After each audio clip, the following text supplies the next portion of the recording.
11 থেকে যাব। লুক তার 1 অধ্যায় 26 থেকে 38 পদ, যদি কেউ পড়ে, অনেক বড় পদ। 26 থেকে 1 অধ্যায় 26 থেকে 38। পরে ষষ্ঠ মাসে গাব্রিয়েল দূত ঈশ্বরের নিকট হইতে গালিল দেশের নসরত নামক নগরে একজন কুমারীর নিকটে প্রেরিত হইলেন। তিনি দাউদপুরে যোসেফ নামক পুরুষের প্রতি পাকদত্ত হইয়াছেন। সেই কুমারীর নাম মরিয়ম। দূত গৃহ মধ্যে তাহার কাছে আসিয়া কহিলেন, ওহি মহানগরীতে মঙ্গল হোক, প্রভু তোমার সহবর্তী। কিন্তু তিনি সেই বাক্যে অতিশয় উদ্বিগ্ন হইলেন আর মনে মনে আন্দোলন করিতে লাগিলেন, এ কেমন মঙ্গলবার। দূত তাহাকে কহিলেন, মরিয়ম, ভয় করিও না, কেননা তুমি ঈশ্বরের নিকটে অনুগ্রহ পাইয়াছ। আর দেখো, তুমি গর্ভবতী হইয়া পুত্র প্রসব করিবে ও তাহার নাম যীশু রাখিবে। তিনি মহান হইবে আর তাহাকে পরস্পরের পুত্র বলা যাইবে। আর প্রভু ঈশ্বর তাহার পিতা দাউদের সিংহাসন তাহাকে দিবেন। তিনি যাকব কুলের উপরে যুগে যুগে রাজত্ব করিবেন ও তাহার রাজ্যের শেষ হইবে না। তখন মরিয়ম কহিলেন, ইহা কিরূপে হইবে? আমি তো পুরুষকে জানি না। দূত উত্তর করিয়া তাহাকে কহিলেন, পবিত্র আত্মা তোমার উপরে আসিবেন এবং পরাৎপরের শক্তি তোমার উপরে ছায়া করিবে। এই কারণ যে পবিত্র সন্তান জন্মিবে তাহাকে ঈশ্বরের পুত্র বলা যাইবে। আর দেখো, তোমার জ্ঞাতি যে ইলিসাবেত, তিনি বৃদ্ধ বয়সে পুত্র সন্তান গর্ভে ধারণ করিয়াছেন। লোকে যাহাকে বন্ধ বলিবে, এই তাহার ষষ্ঠ মাস, কেননা ঈশ্বরের কোন বাক্য শক্তিহীন হইবে না। তখন মরিয়ম কহিলেন, দেখুন, আমি প্রভুর দাসী, আপনার বাক্য অনুসারে আমার প্রতি হোক। পরে দূত তাহার নিকট হইতে প্রস্থান করিলেন। আজকে যে কথাটি বলতে চাই যে কোনো কিছুই ঈশ্বরের পক্ষে অসম্ভব নয়। ইউনিসিটি না, যে কোনো কিছুই ঈশ্বরের সাক্ষাতে বা ঈশ্বরের পক্ষে অসম্ভব নয়। মাঝে মাঝে আমাদের জীবনে যদি আমরা অনেকবার শুনেছি না, এর আগে প্রচারে শুনেছি যে কুমারী মেয়ে, তাই না? এটা কি সম্ভব? যদি আমি উল্টা বলি, ঈশ্বর যেন একটা ছেলেকেও প্রেগনেন্ট করতে পারে, তাই না? হাসি লাগে, কিন্তু এইটা আরো কঠিন ছিল, অপবাদ না? মরিয়মের বয়স হয়তো 12 বা 13 ছিল, আমাদের ছেলে মেয়ের মতো, তাই না? যারা সামনে নাচ করে, এরকম একজন মেয়ে, যে কে বলছে যে ভার্জিন না। ভার্জিন দুইভাবে আমরা ব্যাখ্যা দিতে পারি। একটি হচ্ছে কুমারী না, অল্প বয়সী মেয়ে, ভার্জিন।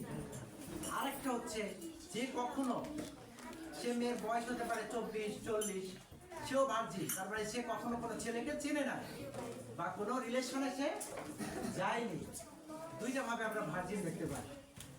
কোনো কিছু অসম্ভব না। আমরা জগতের দৃষ্টি থেকে মাঝে মাঝে চিন্তা করি যে বুঝি একটা আমাদের কালচার কি আছে, যখন একটা ছেলে মেয়ে বড় হয় না, কলেজে যায় বা নতুন চাকরি পায় না, দেখবেন, আমার কথা বলতে একটু খারাপ লাগবে, কিন্তু আপনি এটা বাস্তব, যখন একটা ছেলে বা মেয়ে চাকরি পায়, তখন গ্রামের লোক কি বলে আশপাশে, এই বিয়ে করবে না, এই তোমার ছেলের ভালো মেয়ে আছে, বিয়ে দেবে নাকি না, এরকম বলে না, বিয়ে কবে করবে। এইবার ওই ছেলে মেয়ের বয়স বাড়তে বাড়তে 30 হয়ে যায়, বিয়ে করবা না, তোমার তো বয়স হয়ে গেছে, এরকম আছে না কালচার? তারপরে যখন বিয়ে হয়, তারপরে কি বলে জানেন? বাচ্চা কাচ্চা নেবা না। এখন দেখেন অনেক মানুষ আছে বোঝে না যে ওই মেয়েটা বা ছেলেটা সমস্যা, হতে পারে মেয়েটা বন্ধা, হতে পারে মেয়েটার কোনো সমস্যা শারীরিক না, সে বাচ্চা হচ্ছে না। যখন আপনি জিজ্ঞেস করছেন এই তোমার বাচ্চা হবে না, সে মেয়েটা কষ্ট পাচ্ছে। আমরা তার ব্যাকগ্রাউন্ড জানি না, তার শারীরিক অবস্থা জানি না, কিন্তু আমরা কিন্তু হুট করে সমাজে বলে ফেলি না, কারণ আমরা অনেকে আছি যে এই বাচ্চা কাচ্চা নেবা না, কিন্তু আদৌ তার ব্যাকগ্রাউন্ড আছে কিনা, সে কষ্ট পাচ্ছে কিন্তু না, তখন সে কি এক্সপ্লেন করবে? অনেক কষ্ট আছে। তো আমাদের কালচারটা হচ্ছে এরকম যে এই বিয়ে করবা না, এই সন্তান কবে হবে, তাই না? আবার সন্তান হওয়ার পরে, তাই না, সন্তান কোন ক্লাসে পড়ে। আমরা বাংলাদেশের কালচার হচ্ছে আমরা ব্যাকগ্রাউন্ড হাঁটানো লোক। আমাকে অনেক সময় মাঝে মাঝে জিজ্ঞেস করে, আমি খুব কাছের ফ্রেন্ড, আমরা একসাথে ব্যবসা করি, বলে তোমার বন্ধুর কয় ছেলে মেয়ে, তোমার বন্ধুর বাড়ি কোথায়? আমি কিছুই জানি না, আমি খালি ওর নাম ছাড়া, আর আমার ফ্রেন্ড, তোর বাচ্চা কাচ্চা কয়টা, ওর বিয়ে কয়টা, ওর বাড়ি কোথায়, বাপ মা ভাই বোন কিচ্ছু জানি না, কারণ আমার এগুলো ভালো লাগে। আমাদের যদি গ্রামে যাই, চার দোকানে বসলে দেখা যায় কি, তোমার বাবু বাড়ি কোথায়, কোন গ্রামে, আমাদের একটা ভালোবাসা না, মানুষ জানতে চায়। কিন্তু দেখেন মরিয়ম, সে হঠাৎ করে না, কুমারী মেয়ে, 12, 13 বা 15, তাই না, এরকম বয়স হবে, সে অন্তঃসত্ত্বা হয়েছিল। এবং কোনো কিছু ঈশ্বরের সাক্ষাতে অসম্ভব না। আমরা মানুষ যারা, আমরা স্বাভাবিকগুলো চিন্তা করি, স্বাভাবিক সাধারণভাবে না, বিয়ের পরে বেবি হবে, এটাই স্বাভাবিক। কিন্তু ঈশ্বর চাইলে যে কোনো মুহূর্তে, যে কোনো ভাবে ঈশ্বর পরিবর্তন করতে পারে। আজকে মরিয়মকে যেভাবে ঈশ্বর ব্যবহার করেছিল অলৌকিক কাজের জন্য, এই জাতিকে মুক্তি দেওয়ার জন্য একটি মহান পরিকল্পনা, এইভাবে ঈশ্বর অতীতেও কাজ করেছেন। আপনি যদি দেখেন সাধারণ লোকদেরকে ঈশ্বর ব্যবহার করেছেন। যদি আপনি দেখেন মসি, একজন সাধারণ মানুষ, হঠাৎ করে একদিন সে তার দৈনন্দিন কাজ কিন্তু সে করে যাচ্ছিল, তাই না, কিন্তু হঠাৎ করে একদিন ঝোপের মধ্যে ঈশ্বরকে আগুনের বেশে দেখলেন, তাই না, আগুন জ্বলছে, সে যখন কাছাকাছি গেল, ঈশ্বর বলল জুতা খুলে ফেলো না, কারণ এই স্থান পবিত্র। এবং সেই দিনই, সেই মুহূর্তে তার জীবন বদলে গেল এবং ঈশ্বর তাকে অলৌকিক অলৌকিক কাজ দিলেন এবং তাকে সেই চিহ্ন দিলেন। মসিও একই কথা বলেছিল অজুহাত, যে প্রভু আমাকে কিভাবে বিশ্বাস করবে, আমি তো তোতলা, আমি কথা বলতে পারি না। এবং একজন সাধারণ মানুষকে ঈশ্বর অসাধারণ ভাবে করেছিল, তাই না। আমি এর আগে প্রচার করেছিলাম, যখন সেই সমুদ্রের কাছে তারা গেল, ওইদিকে ফিরাউন ধাওয়া করলো, সামনে কোনো পথ নাই, তাই না, সাঁতার কাটা অথবা ডুবে মরা ছাড়া কোনো পথ নাই, কিন্তু সেখানে ঈশ্বর অলৌকিক ভাবে ঈশ্বর দ্বার খুলে দিলেন। প্রিয় জনেরা, দাউদ, যদি আপনি দেখেন ঈশ্বর দাউদকে ব্যবহার করেছে রাজা হিসেবে, একজন রাখাল, প্রতিদিন তার বাবার মেষ চড়াচ্ছিলেন, প্রতিদিন তার কাজ তিনি করছিলেন। সকালবেলা হয়তো খাবার নিয়ে তিনি মেষ চড়াতে যেতেন। একদিন ভাল্লুক আসলো, একদিন বাঘ আসলো, সহজ সরল একটি বালক, তারও বয়স 12 বছর বা 13 বছর, সেই বালককে ঈশ্বর শক্তি দিলেন এবং তিনি সেই ভাল্লুক এবং সিংহকে মেরে ফেললেন, যে কারণে ঈশ্বর সেই চিহ্ন থেকে তাকে রাজা করেছিল, তাই না। যদি আপনি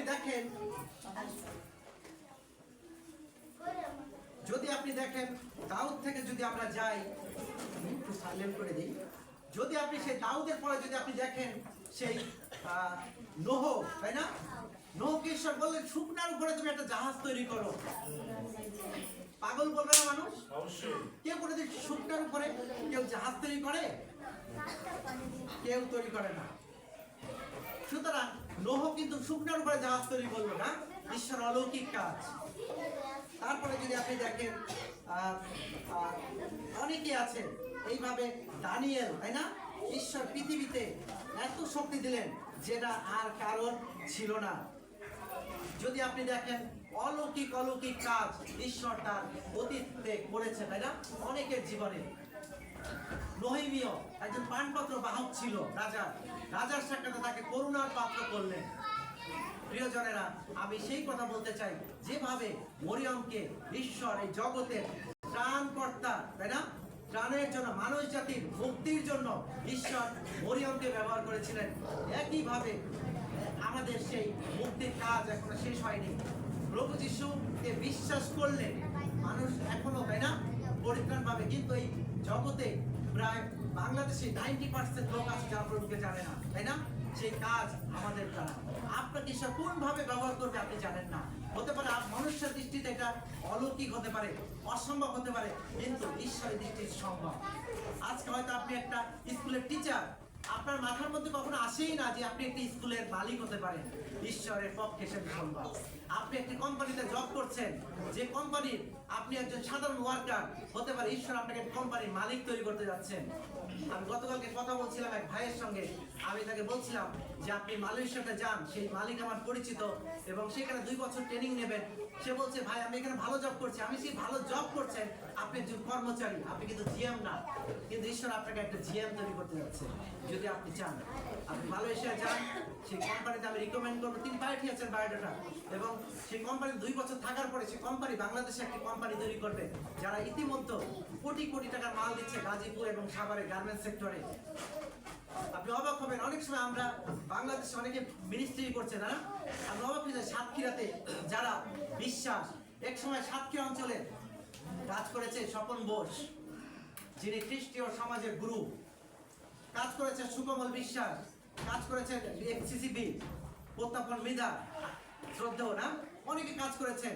এবং তারা যখন কাজ করেছে, এই যে ছোট ছোট ছেলেমেয়েরা তারা কিন্তু দেখছে তারা গাড়িতে যাচ্ছে, তারা দামি দামি খাবার খাচ্ছে, ভালো হোটেলে আছে, এই ছেলেমেয়েরা কিন্তু শিখছে সাতক্ষীরা।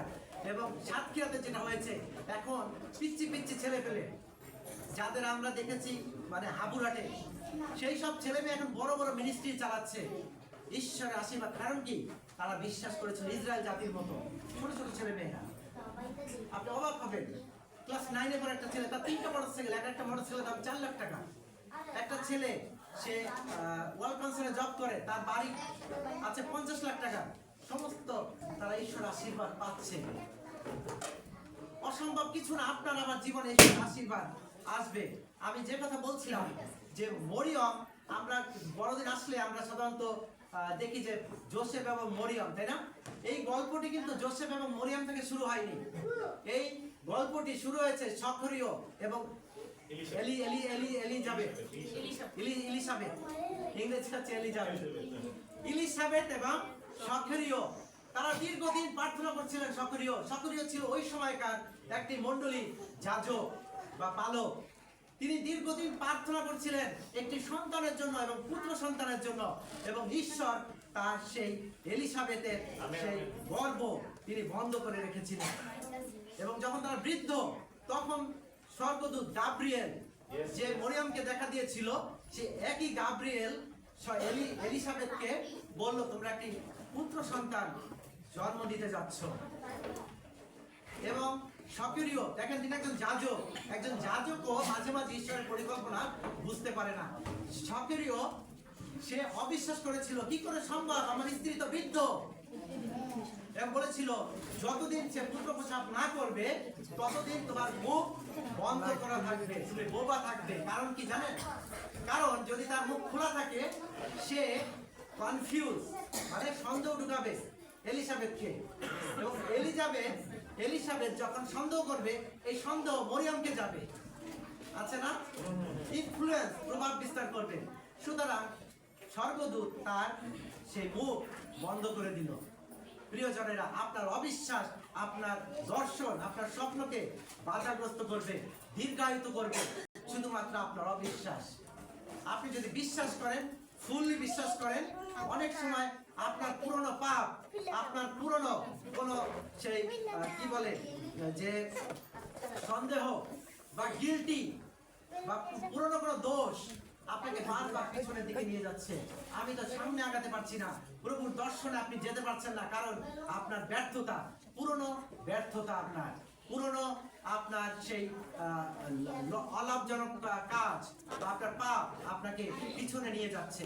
বারবার মনে পড়ে না আমাদের, যখন আপনি কোনো কাজ করতে যাবেন, আমার অনেক আত্মীয় আছে, অনেক বন্ধু আছে, যাদেরকে আমি যতই উৎসাহ দেই, তারা বারবার সামাজিক ভয় পায়, তারা বারবার সেই মানে কি বলা যায় যে লসের দিকে তারা চিন্তা করে। তারা সবসময় নেতিবাচক, নেগেটিভ, সবসময় নেগেটিভ, তারা পজিটিভ আসতে পারে না। যে কারণে আপনার স্বপ্নে আপনি যেতে সময় লাগবে। অনেক সময় আমরা চিন্তা করি শুধু বিদেশিরা আমাদের সাহায্য করবে, তাই না? একটি মিরাকেল কথা শুনেন। একজন আমেরিকান পাস্টর, তিনি অনেক পপুলার, কিন্তু তিনি অর্থনৈতিক সাফারিং করছিলেন, অর্থনৈতিক অনেক কষ্টের মধ্যে দিয়ে যাচ্ছিলেন আমেরিকান। এবং তার যে বড় মিনিস্ট্রি আছে, তার মিনিস্ট্রি বাড়ছে কিন্তু টাকা বাড়ছে না। এবং হঠাৎ করে তিনি একটি দর্শন পান। কি দর্শন জানেন?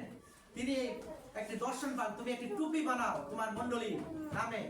এবং সেই টুপি তারা কি করে জানেন? তারা প্রার্থনা করে টুপি করে, এবং কিছু নাম আছে, কি নাম জানেন? গ্লোরি ডেজ, মানে গৌরবময় দিন। এবং সেই টুপি তারা প্রার্থনা করে বিভিন্ন জায়গায় তারা ডিস্ট্রিবিউট করে। এবং সেই টুপি তারা বানাচ্ছিল চায়না থেকে, এবং চায়নাতে তারা রেট রাখছিল $8, $9, তাতে তারা বেশি দূর আগাতে পারছিল না। হঠাৎ করে একদিন তারা আমার ঠিকানা পায়, কারণ আমি একজন ব্যবসায়ী, জানেন আপনারা অনেকেই, আমি একজন গার্মেন্টস ব্যবসায়ী। তারা আমাকে ফোন দেয় যে তুমি কি টুপি বানাতে পারবে? আল্লাহ অবশ্যই পারবো। এবং $6 আমরা তাদের টুপি বানাই, $6। এবং সেই $6 তারা নিয়ে তারা বিক্রি করে $26। তার মানে আমাকে $6 দেওয়ার পরেও তাদের লাভ থাকে $20। এখন 1000 টুপি যদি তারা নেয়, আমি সহজ হিসাব দেখাই, 1000 টুপি যদি তারা নেয় তাহলে তাদের লাভ হয় কত? $20,000। এখন ডলার রেট আছে 1,24,000, মানে সরি 124 টাকা রেট। তাহলে $20,000 যদি তারা লাভ করে তাহলে তাদের কত লাভ হয় জানেন? 24 লক্ষ টাকা। তাহলে এখন চিন্তা করেন 4000 টুপি নিলে কত লাভ? 4000 টুপি নিলে তাদের অলমোস্ট 1 কোটি টাকার কাছাকাছি। তাহলে দেখেন আমরা টুপি তৈরি করছি রিজনেবল প্রাইসে, এবং সেই টুপি তারা বিক্রি করে তারা কোটি কোটি টাকা ইনকাম করছে। আমরা অন্য জাতির জন্য আমেরিকা থেকে যখন মানুষ ডোনেশন চাওয়ার চিন্তা করে, আমরা সেখানে তাদের জন্য আশীর্বাদ স্বরূপ। আমেন। ঈশ্বরের অলৌকিক কাজ আপনার জীবনে দেখবেন যখন আপনি বিশ্বাস করবেন। আমেন আমেন যে কোনো কিছু অসম্ভব। মেরি তার মানে কনফিউজ ছিল। প্রথমত তার অজুহাত কি ছিল? আমার তো স্বামী নাই। স্বর্গদূত বলছিল তোমার গর্ভে যিনি হবে তিনি হবেন রাজা। Yes, yes. বলছিল আমি তো রানীও নয়। রাজা সাধারণত রানীর ঘরে হয় না, রাজা রানীর ঘরে। এবং কি করে সম্ভব? আমি অল্প বয়সী, তাই না, কুমারী। আজকে আপনারও জীবনে ঈশ্বর অলৌকিক কাজ করতে চান, আপনি কি অজুহাত দিচ্ছেন? সেটি বড় বিষয় না। বিষয় হচ্ছে ঈশ্বর আপনার জীবনে কাজ করতে চান।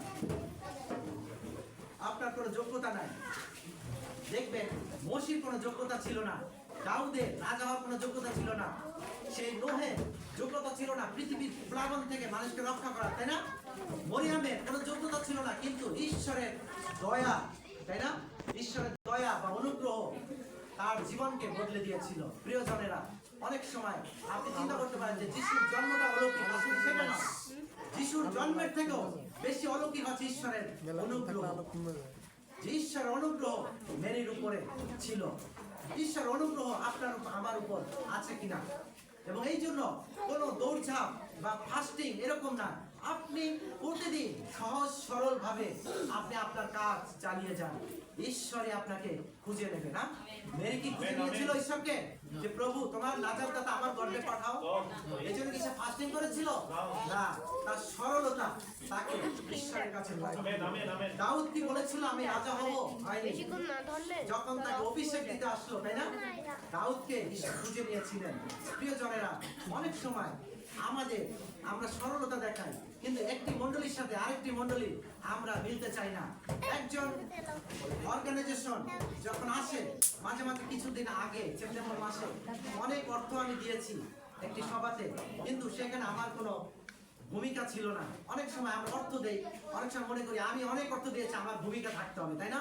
অনেক সংগঠন আছে না, ডাইরেক্টররা, তারা চিন্তা করে যে আমাকে কেন বড় চেয়ার দিল না, আমি আসছি আমাকে কেন প্রচারে দিল না, আমি আসছি আমাকে কেন সম্মান দিল না, তাই না?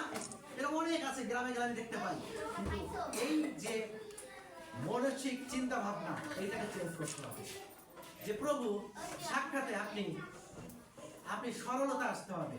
যদি আমার কোনো সম্মান নাও থাকে, যদি আমার কোনো মূল্যায়ন নাও থাকে, তবু আমি প্রভুর রাজ্যের জন্য কাজ করি। আমেন আমেন আমেন অনেক বাধা আমার জীবনে আমি পেয়েছি অনেক নেতাদের মধ্য দিয়ে।